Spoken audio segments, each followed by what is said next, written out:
नमस्कार friends, Malik mathematical academy में आपका स्वागत है। फ्रेंड्स, फटाफट से लाइव आ जाइए, हमारे साथ जुड़ जाइए, फिर हम आज के सेशन को स्टार्ट करेंगे। फ्रेंड्स, लाइव आने के बाद वीडियो को लाइक और शेयर कर देना भाई। लाइक करने से आपकी प्रेजेंस का पता लगेगा और शेयर करने से जो आपका फ्रेंड सर्कल है वो इस वीडियो का बेनिफिट उठा पाएगा। तो आ जाइए भाई फटाफट से लाइव, फिर हम आज के सेशन को स्टार्ट करते हैं। आज मैं आपके लिए क्या लेकर आया हूं उसके बारे में बात कर लेते हैं। आज का जो डिस्कशन का टॉपिक है भाई, 26 जुलाई 2025 को जो सीईटी का एग्जाम हुआ था भाई, HSSC सीईटी का जो एग्जाम हुआ था भाई फर्स्ट शिफ्ट के अंदर, उसका सॉल्यूशन मैं आपके लिए लेकर आया हूं भाई। इसकी 6 वीडियो हो चुकी हैं भाई, हर किसी के अंदर 10-10 क्वेश्चन है। 7वीं वीडियो ये लेकर आए हैं भाई। तो स्टार्ट करने से पहले एक बार वीडियो को लाइक और शेयर कर दो भाई, फिर इस लेक्चर को स्टार्ट करेंगे भाई। क्वेश्चन नंबर 61 क्या है, दे रखा है भाई, हरियाणा की परिवार पहचान पत्र प्रणाली के तहत निम्नलिखित में से कौन सा कथन सही है। पीपीपी सभी निवासियों के लिए अनिवार्य है। परिवार पहचान पत्र सभी निवासियों के लिए अनिवार्य है। अस्थायी पहचान पत्र केवल प्रवासी श्रमिकों के लिए है। केवल हरियाणा के निवासी ही फैमिली आईडी प्राप्त करते हैं। हरियाणा से बाहर की परिवारों को टी अक्षर से शुरू होने वाली 9 अंकों की आईडी मिलती है। नोट अटेम्प्टेड उत्तर नहीं देना चाहते भाई। इसका जो सही आंसर है वो है कि जो पीपीपी सभी निवासियों के लिए अनिवार्य है। हरियाणा का जो परिवार पहचान पत्र है वो भाई सभी निवासियों के लिए अनिवार्य है। मतलब इसका जो ऑप्शन है वो ए ऑप्शन हमारे पास करेक्ट है। आगे बढ़ेंगे, क्वेश्चन नंबर 62 पर बात करेंगे भाई। हरियाणा और पूरे भारत में किस पक्षी प्रजाति की जनसंख्या में गिरावट एक गंभीर पर्यावरणीय चिंता है, जिसका प्रमुख कारण पशु चिकित्सा में डाइक्लोफेनाक का उपयोग है। जो पशु चिकित्सा के अंदर है, डाइक्लोफेनाक नाम का जो भी मेडिसिन है वो जो यूज करते हैं भाई, उसका उसके कारण किस प्रजाति की जो जनसंख्या है वो गिर रही है भाई, इसके बारे में बताना है। मोर है, सारस है, गोरैया है, ये गिद्ध है, या फिर उत्तर नहीं देना चाहते भाई। इसका जो एग्जैक्ट आंसर है वो है गिद्ध। मीन्स डी ऑप्शन हमारे पास क्या है भाई, करेक्ट है। इसका क्या है आंसर है भाई, गिद्ध है। ठीक है। हरियाणा के भौगोलिक क्षेत्र का कितना प्रतिशत संरक्षित क्षेत्र नेटवर्क राष्ट्रीय उद्यान वन्य जीव अभ्यारण्य संरक्षण रिजर्व द्वारा कवर किया गया? कितना है भाई, 0.34%। कितना परसेंटेज है भाई, 0.34%। मतलब सी ऑप्शन हमारे पास क्या है भाई, करेक्ट है। क्वेश्चन नंबर 64 पर बात करेंगे भाई। ईमेल एड्रेस के बारे में निम्नलिखित में से कौन से कथन गलत है? गलत के बारे में बताना भाई, ध्यान रखना किसके बारे में बताना है, गलत के बारे में बताना है भाई। ईमेल एड्रेस में @चिन्ह अवश्य होना चाहिए, ये बात तो सच है भाई। इसका मतलब ये बात गलत नहीं है। नेक्स्ट क्या पूछ रहा है भाई, ईमेल एड्रेस केस सेंसिटिव होता है। केस सेंसिटिव का मतलब है कि वो कैपिटल लेटर को कैपिटल लेटर के अंदर रीड करेगा और स्मॉल लेटर को स्मॉल लेटर के अंदर रीड करेगा। बट ऐसा नहीं होता भाई, जब भी ईमेल एड्रेस हम लिखते हैं वो हमेशा स्मॉल लेटर्स के अंदर ही रीड किया जाता है। इसका मतलब है जो ईमेल एड्रेस है वो केस सेंसिटिव नहीं होता। क्या नहीं होता भाई, केस सेंसिटिव नहीं होता। ठीक है। इसका मतलब ये दोनों अलग नहीं है, दोनों क्या है भाई, सेम है। और ये क्या कह रहा है कि ईमेल एड्रेस जो है वो केस सेंसिटिव होता है। इसका मतलब ये वाली जो बात है वो क्या है भाई, गलत है। क्या है, गलत है। ठीक है। नेक्स्ट क्या है भाई, there can only be one recipient in to field of an email. मतलब है सिर्फ एक बार में हमें एक ही प्राप्तकर्ता का नाम डाल सकते हैं। बट ये बात भी गलत है भाई। अगर हमने मेल करना है तो हम एक से ज्यादा जो भी प्राप्त करता है मीन्स एक से ज्यादा व्यक्तियों को एक मेल एक ही समय पर भेज सकते हैं।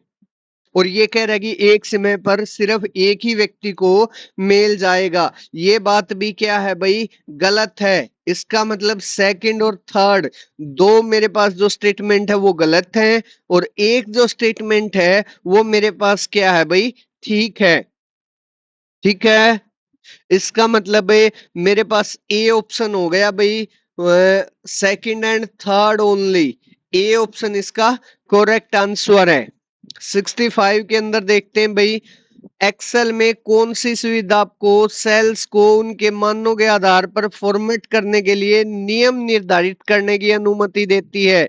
एक्सेल के अंदर भाई अगर सेल्स को उनके मानों के आधार पर फॉर्मेट करना है तो भाई कंडीशनल फॉर्मेटिंग है, सेल स्टाइल्स है, फॉर्मेट पेंटर है, या नंबर फॉर्मेटिंग है, या उत्तर नहीं देना चाहते। इनमें से कौन सी है भाई, कंडीशनल फॉर्मेटिंग। कौन सी है भाई, कंडीशनल फॉर्मेटिंग। मतलब ए आंसर इसका भी ए ही आंसर क्या है भाई, ठीक है। जो कंडीशनल फॉर्मेटिंग होती है एक्सेल के अंदर, वो आपको सेल्स को उसके मानों के आधार पर फॉर्मेट करने का नियम निर्धारित करती है भाई, उसकी अनुमति देती है भाई, नियम की। ठीक है, तो 65 का भी क्या है भाई, ए ऑप्शन है। 66 पर बात करेंगे भाई, निम्नलिखित में से कौन सा हाइपरलिंक का वर्णन करता है भाई। हाइपरलिंक हम कब लगाते हैं, जब एक क्लिक करने के बाद योग्य ऑब्जेक्ट को जो किसी अन्य वेब रिसोर्स पर ले जाता है। मतलब क्या कर दिया भाई, हम हाइपरलिंक तब देते हैं जब हमने किसी एक जगह पर उसका लिंक दे दिया, और जब हम उस पर क्लिक कर देंगे तो वो जो लिंक है भाई, वो जहां उसकी जगह है वहां जाकर वो ओपन हो जाएगा, मीन्स अन्य वेब रिसोर्स पर है वो चला जाएगा। और जहां से मीन्स एग्जैक्ट जो हमारे पास डाटा है, जैसे हम क्या करते हैं भाई, एग्जाम्पल के तौर पर कई जगह हम इक्वेशन 1 का यूज इक्वेशन 3 के अंदर करना चाहते हैं, और मुझे नहीं पता कि इक्वेशन 1 मेरे पास क्या है। तो हम क्या कर लेते हैं भाई, यहाँ इक्वेशन 1 की जगह हाइपर लिंक का यूज अगर हम कर देंगे, तो अगर इक्वेशन 1 पर मैं क्लिक करूंगा, यहां अगर क्लिक करूंगा तो वो ऑटोमेटिकली इक्वेशन 1 का अगर हाइपरलिंक दे दिया ना, तो ऑटोमेटिकली वो हमारे पास क्या हो जाएगा भाई, वहां चला जाएगा जहां इक्वेशन 1 राइट कर रखी है, जहां एक्चुअल में इक्वेशन 1 है। तो ये काम होता है भाई हाइपरलिंक का। तो इसका मतलब इसका सी ऑप्शन है, एक क्लिक करने योग्य ऑब्जेक्ट है जो आपको किसी अन्य वेब सीरीज पर लेकर जाता है, ये होता है भाई क्या, हाइपरलिंक। तो इसका सी ऑप्शन हमारे पास क्या है भाई, करेक्ट है। क्या है, सी ऑप्शन इसका करेक्ट है। क्वेश्चन नंबर 67 पर बात करेंगे भाई। 67 क्या कह रहा है कि निम्नलिखित में से कौन सा आरेख पेय पदार्थ कॉफी और मृदु या शीतल पेय के बीच संबंध दर्शाता है। मतलब ये तीन दे दिए भाई, हमें क्या क्या दिया है भाई, एक तो दे दिया हमारे पास पेय पदार्थ बीवरेज, दूसरा दे दिया कॉफी, और तीसरा क्या दे दिया, सॉफ्ट ड्रिंक। और उसके बाद ये पूछ लिया कि इनमें से कौन सा वेन डायग्राम जो है वो हमसे ये पूछ इनका संबंध दर्शाता है। तो देखो, जो पेय पदार्थ है भाई, वो कॉफी, जो कॉफी है वो एक पेय पदार्थ है, और जो सॉफ्ट ड्रिंक है या मृदु पेय है वो भी हमारे पास क्या है, एक पेय पदार्थ है। ठीक है, इसका मतलब है पेय पदार्थ के अंदर है ये दोनों आएंगे। ठीक है, और सुनो, कॉफी और मेरे पास मृदु जो पेय होता है उसके बीच कोई भी संबंध नहीं होता। मतलब कॉफी और सॉफ्ट ड्रिंक दोनों क्या होते हैं भाई, अलग अलग होती हैं, उनके अंदर कोई भी कॉमन चीज नहीं है। तो इसका मतलब एक तो भाई मेरे पास बड़ा गोला लगेगा, अब बड़ा गोले के अंदर दो छोटे गोले आएंगे, बट वो दोनों इस तरीके से बड़े बड़े दूर दूर होंगे, क्योंकि कॉफी मेरे पास सॉफ्ट ड्रिंक नहीं होती और सॉफ्ट ड्रिंक मेरे पास क्या नहीं होती, कॉफी नहीं होती। तो इस तरीके की जो आकृति बनेगी, इस तरीके का जो वेन डायग्राम बनेगा या आरेख बनेगा, वही मेरे पास क्या है, एग्जैक्ट आंसर है। और वो क्या है भाई, बी ऑप्शन के अंदर है। समझ आ गई कैसे किया है, कैसे हुआ है कि कॉफी और मृदु पेय दोनों क्या है भाई, पेय पदार्थ है। इसका मतलब दोनों एक बड़े गोला, एक बड़ा गोला ले लिया भाई, दोनों उसी के अंदर आएंगे। अब दोनों के अंदर कुछ कॉमन भी नहीं है, तो दोनों क्या होंगे भाई, डिस्टिंक्ट होंगे या दूर दूर होंगे। क्लियर है? तो मेरे पास वही क्या है भाई, क्या आ गया है ये हमारे पास, इनका जो संबंध दिखाने वाला आरेख है वो आ गया, बी ऑप्शन आ गया भाई। क्वेश्चन नंबर 68 पर चलेंगे। देखो भाई, निम्नलिखित प्रश्न में ज्ञात कीजिए कि उत्तर आकृतियों ए, बी, सी और डी में से कौन सी आकृति अवयव को पूरा करती है। यहां जो क्वेश्चन मार्क है उसकी जगह देखना है। तो ध्यान दो भाई, यहाँ पहले क्या कर दिया भाई, प्लस का निशान कर दिया। अब प्लस के निशान के साथ नेक्स्ट लाइन में क्या कर दिया भाई, एक क्रॉस और लगा दिया। ठीक है, नेक्स्ट के अंदर क्या कर दिया भाई, जो पहले मेरे पास ये वाली प्लस का निशान बना था, उसमें ये बिंदु लगा दी हर जगह। ये बिंदु मीन्स गोल चक्कर लगा दिए। ठीक है, या छोटी जीरो राइट कर दी। सेम काम कर रखा भाई नेक्स्ट के अंदर। देखो, ये मेरे पास एक क्या ले लिया भाई, स्क्वायर ले लिया। उसके बाद क्या कर दिया भाई, इसके बीच में इस तरीके का क्रॉस लगा दिया, जिस तरीके यहां लगा था प्लस के बीच में ये क्रॉस। अब क्रॉस हटा दिया और बाहर की साइड क्या लगा दी भाई, ये छोटी छोटी जीरोज लगा दी। ठीक है, क्लियर है, समझ आ रही है कुछ? अब इसके बारे में पूछ रहा है, तो इसका मतलब क्या हो जाएगा, इसका मतलब क्या हो जाएगा, मेरे पास इसके अंदर कहाँ जीरोज लगेंगी, जस्ट ये देख लो कहाँ लगेंगी भाई, बाहर या अंदर, ए या सी में से ऑप्शन होगा भाई। क्या आएगा, इसके अंदर चेक करो, इसके अंदर ये कहाँ लगा रखी है, बाहर की साइड लगा रखी है जी। ठीक है, तो इसके अंदर भी क्या होगा भाई, बाहर की साइड लगेंगी, तो इसका ए आंसर होगा। क्या होगा भाई, इसका ए आंसर होगा। ठीक है, अगर मेरे पास ये वाला ऑप्शन होता तो मेरे पास क्या होता, यहाँ भी जो अंदर जीरोज लगती, फिर कहाँ लगती भाई, अंदर की साइड जीरोज लगती। ठीक है, अब यहां भी बाहर लगा रखी है, तो बाहर की साइड ही मेरे पास क्या होंगी, जीरोज होंगी। तो इसका मतलब ए ऑप्शन मेरे पास क्या आया भाई, कोरेक्ट आ गया। ए ऑप्शन मेरे पास क्या आया भाई, कोरेक्ट आ गया। ठीक है, किसी को डाउट है तो आप कमेंट सेक्शन में पूछ सकते हो भाई। क्वेश्चन नंबर 69 पर बात करेंगे भाई। हरियाणा भारत के भौगोलिक क्षेत्र का 2.34% भाग क्षेत्र कवर करता है। सरकार ने मादा नीलगायों को गोली मारने को वैध घोषित कर दिया है। लेंटाना कैमरा हरियाणा के वन्य पारिस्थितिकी तंत्रों के लिए गंभीर खतरा है। उपरोक्त में से कौन सा या कौन से कथन सही है, कौन से कथन है भाई, भौगोलिक क्षेत्र 2.34% को दिखाता है, बिल्कुल सही बात है जी। सरकार ने मादा नीलगायों को गोली मारने पर को वैध घोषित कर दिया जी, बिल्कुल सही है, क्योंकि इनकी प्रजाति खत्म होने को आ गई थी, तो इसलिए इसको वैध घोषित कर दिया। हाँ, लेंटाना कैमरा जो है वन पारिस्थितिकी तंत्रों के लिए गंभीर खतरा बनता जा रहा है। इसका मतलब ये वाली स्टेटमेंट भी हमारे पास क्या है, कोरेक्ट है। तो तीनों कोरेक्ट है भाई, डी ऑप्शन इसका क्या है भाई, कोरेक्ट है। क्या है भाई, डी ऑप्शन इसका कोरेक्ट है। क्वेश्चन नंबर 70 पर बात करेंगे भाई। इसमें कह रहा है हरियाणा में मुख्यमंत्री बागवानी बीमा योजना के बारे में निम्नलिखित में से कौन से कथन सही है। अभी पढ़ लेते हैं भाई कौन से हैं। इस योजना में 46 बागवानी फसलें शामिल हैं, बिल्कुल सही बात है भाई। नेक्स्ट है, सब्जियों मसालों के लिए प्रीमियम 750 प्रति एकड़ है, बिल्कुल सही बात है भाई। नेक्स्ट है, सब्जियों मसालों के लिए अधिकतम मुआवजा 15,000 प्रति एकड़ है, ये बात भी सही है भाई। तो इसकी भी तीनों जो स्टेटमेंट है वो कोरेक्ट है। इसका मतलब इसका भी डी ऑप्शन हमारे पास क्या है भाई, सही है। आगे बात करेंगे भाई क्वेश्चन नंबर 71 पर। ये पूछ रहा है कि निम्नलिखित में से संस्थानों और उनके स्थानों का कौन सा युग्म गलत है। ये ध्यान रखना भाई, क्या बताना है, गलत है। IIM रोहतक, बिल्कुल सही बात है भाई। ये IIM जो है वो रोहतक के अंदर है। IARI पंचकुला, मतलब भारतीय कृषि अनुसंधान संस्थान, वो पंचकुला के अंदर है। ये बात तो थोड़ी सी जची नहीं भाई। बाकी आगे देख लेते हैं दो और। केंद्रीय भैंस अनुसंधान संस्थान हिसार, हाँ भाई, भैंस अनुसंधान संस्थान जो है वो हिसार के अंदर है। ये बात सच्ची है भाई, सच है ये।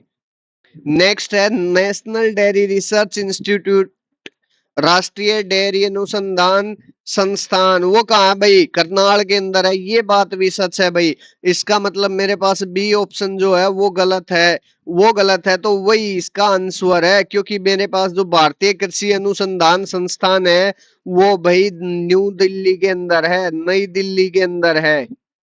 इसका जो मेन ऑफिस है वो नई दिल्ली के अंदर है, पंचकुला के अंदर है नहीं है। ठीक है, क्वेश्चन नंबर 72 पर चलते हैं भाई।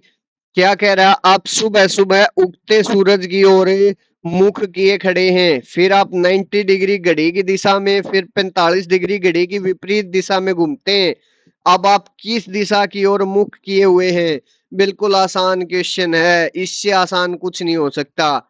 लो जी, हमारे पास आ गया, हम किस ये आ गया नॉर्थ, साउथ, ये आ गया ईस्ट, ये आ गया हमारे पास वेस्ट। ठीक है, ये दिशाएं आ गई। अब क्या है भाई, उगता सूरज किस साइड से उगता है, ईस्ट की साइड से उगता है जी। हमने फेस कर रखा है इस साइड, ठीक है, इस साइड कर रखा है जी। अब क्या कर दिया, 90 डिग्री क्लॉकवाइज घूमना है। तो यहां से अगर घूमना स्टार्ट किया तो 90 डिग्री क्लॉकवाइज इस साइड आ गए, तो हमारा जो फेस हो गया वो हो गया जी इस तरीके से, इस साइड, साउथ की साइड।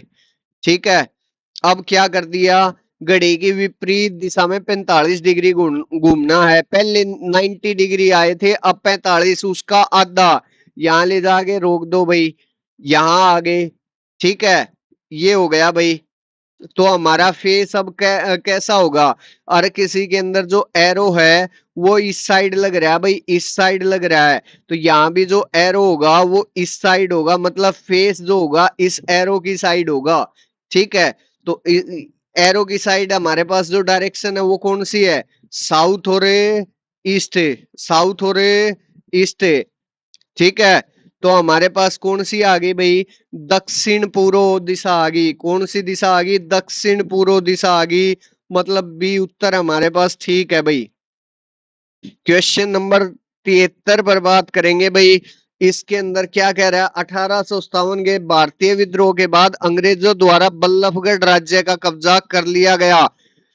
इसका अंतिम शासक कौन था, अजीत सिंह, नाहर सिंह, गोपाल सिंह, बलराम सिंह। उत्तर नहीं देना चाहते, कौन था भाई।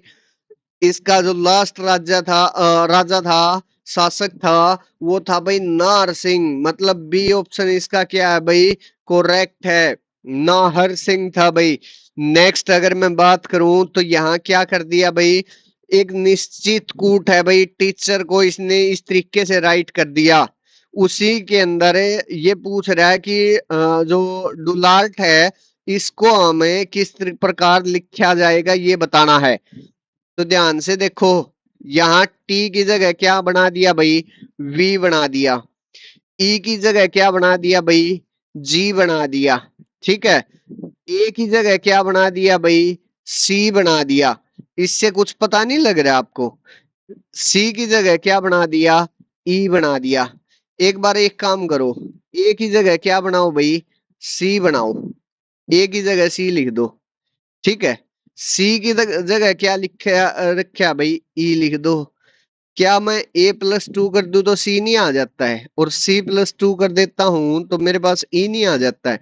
मतलब जो भी अल्फाबेट्स हैं। अच्छा, आगे देखो, T+2 करना भाई, वी नहीं आ जाएगा। ठीक है, मतलब एक्चुअल में जो अल्फाबेट्स हैं means A B C D जो भी है भाई, उनके अंदर जब चेंज कर रहे हैं हमें, तो वो चेंज जो है वो क्या है, उनके अंदर है दो जोड़ देते हैं और वो बड़ा अल्फाबेट उठा लेते हैं। जैसे ए है, +2 कर दिया तो मेरे पास क्या आ गया, सी आ गया। इस तरीके से सी था तो +2 कर दिया तो मेरे पास डी ई, ई आ गया। ठीक है, अगर मेरे पास क्या था, टी था, तो +2 कर दिया तो मेरे पास क्या आ गया भाई, यू और वी आ गया। ठीक है, तो इसी तरीके से हो रहा है, मतलब हर अल्फाबेट के अंदर टीचर के अंदर दो दो ऐड हो रहा है। तो मेरे पास ये वाली चीज आ गई, तो यहाँ से दो दो ऐड और कर दो भाई, बात खत्म। डी के अंदर अगर मैं करूंगा दो ऐड तो मेरे पास ई एफ आ जाएगा। यू के अंदर करेंगे तो मेरे पास क्या आ जाएगा, वी डब्ल्यू आ जाएगा। ठीक है, और एल के अंदर करेंगे तो हमारे पास क्या आ जाएगा, एन आ जाएगा, L M N, N N आ जाएगा। ए के बाद करेंगे तो मेरे पास क्या आ जाएगा, सी आ जाएगा। ठीक है, यहां से कुछ पता लग रहा है क्या, नहीं लग रहा है भाई। आर का करेंगे तो आर के बाद क्या आता है, आर एस टी आ जाएगा। ठीक है, तो आ गया भाई आंसर आपका। डी के बाद करेंगे तो ई एफ आ जाएगा। तो आ लिया भाई, मेरे पास बी ऑप्शन इसका क्या है, ठीक है। चेक करो, FWNNCTF बी ऑप्शन के अंदर बन रहा है भाई। तो बी ऑप्शन इसका क्या है भाई, करेक्ट है। क्वेश्चन नंबर 75 पर बात करेंगे भाई। संख्याओं के संयोजन का चयन कीजिए ताकि अक्षरों को उस क्रम में व्यवस्थित करने पर एक अर्थपूर्ण शब्द प्राप्त हो भाई। अर्थपूर्ण शब्द बनाना है, ऑप्शन की साइड से चले जाओ, देखते चले जाओ क्या बन रहा है भाई। यहाँ पहले आर राइट करो, फर्स्ट ऑप्शन के लिए 3 दे रखा है तो 3 में मेरे पास क्या है, ओ है। 5 दे रखा है तो मेरे पास 5 क्या है, टी है। ठीक है, और 4 दे रखा है तो मेरे पास 4 क्या है, 4 आर है, सॉरी सी है भाई। 4 के अंदर क्या है, सी है। 5 दे उसके बाद क्या दे रखा है, 6 दे रखा है। 6 में क्या है, 8 है, ए है। 1 दे रखा है तो 1 के अंदर क्या है, एन है। रोटकन, क्या ऐसा आपने कभी सुना है ऐसा कोई वर्ड, मैंने तो नहीं सुना भाई। इसका मतलब ये वाला ऑप्शन नहीं हो सकता। नेक्स्ट के अंदर आ जाओ, 4 से स्टार्टिंग करनी है भाई, 4 से स्टार्टिंग करनी है, सी से स्टार्ट कर दिया भाई। फिर 6 पे जाना है भाई, मेरे पास ए आ गया। ठीक है, फिर 2 पर आना है भाई, मेरे पास आर आ गया। फिर 5 पर जाना है जी, 5 पर जाएंगे तो टी आ जाएगा। ठीक है, और फिर 3 पे आना है जी, 3 पे ओ आ गया। फिर 1 पे आना है जी, 1 पे एन आ गया। कार्टून, अगर यहाँ एक जीरो एक और होता तो मेरे पास ये वैलिड बन जाता भाई।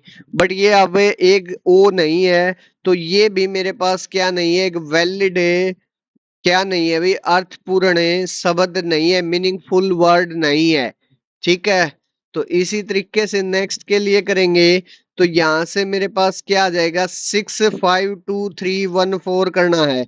6 के अंदर क्या है, ए है। 5 के अंदर क्या है, टी है। और 2 के अंदर क्या है भाई, आर है। और 3 के अंदर क्या है भाई, ओ है। 1 है, एन आ गया। ठीक है, 4 आ गया, 4 के अंदर क्या है, सी। एट्रॉन्स, ऐसा कोई है शब्द, ऐसा तो कोई भी शब्द नहीं है भाई। तो ये भी मेरे पास क्या हो जाएगा, गलत हो जाएगा। एक ऑप्शन बच गया भाई, उसको और करके देख लो। एक ऑप्शन और बच गया भाई, उसको और करके देख लो। मेरे पास एक है, एन। ठीक है, 6 ए आ गया। 2 मेरे पास क्या आ गया, आर आ गया। ठीक है, 4 मेरे पास क्या आ गया, सी आ गया। ठीक है,